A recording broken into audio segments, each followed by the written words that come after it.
We did it in the backyard, really kind of low scale, all very do-it-yourself.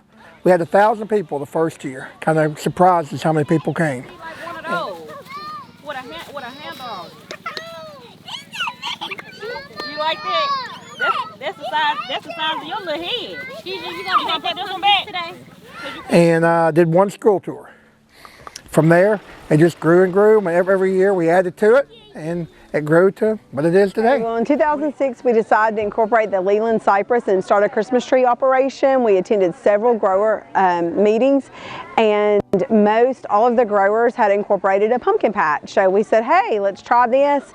We started our pumpkin patch the fall of 2011, and it started really, really small. Our playground was actually the only area we grew pumpkins.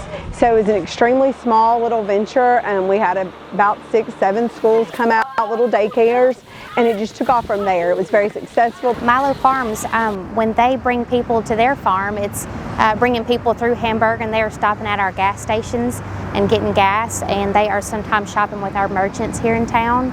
They are providing jobs by hiring local food trucks and such to serve the community when they come there, and so those local food trucks, they shop at our grocery store, and it just all comes full circle. My favorite part is probably feeding the goats because I have goats at my house. My favorite part about this place is picking a pumpkin. And we started visiting other agritourism operations and seeing what all we could kind of incorporate into our business plan, and every year we have put money back into the farm to make it bigger, better.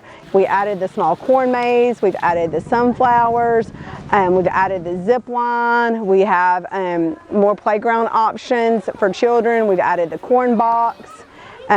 Kids absolutely love the corn box. I like the animals. What animal is your favorite animal? The horses. Can you tell me what you like about the horses? That you can ride them and feed them and make them your friends if you don't have one. How does this relate to UAM? You talked about teaching a horticulture class. Yes, it's directly involved. I'll pick that new class up next fall with horticulture, with fruit and vegetable crop production. Also with the cereal crops. We teach in cereal crops about corn production. The kids got into livestock. We started, and as those animals would go through their show career, we kept them. The kids didn't want to get rid of them. And before long, you went from having 1 goat to 2 goats and a sheep to 3 sheep and 4 goats. And then people that realized we had them started saying, hey, I have a pot-bellied pig that we really don't want anymore. Could y'all take it? So we would adopt. We became an adoption agency for unwanted farm animals. So it is growing. In 2011, the state legislature passed an agritourism law to help protect with some liability issues, and that opened up the door for several farms to incorporate agritourism into their operations. They do get exposed to the agriculture. It's also an opportunity for them to learn about the plant life cycle. We talk about that a lot in 3rd grade, and so it gives them a hands-on opportunity to really see what we're talking about in class.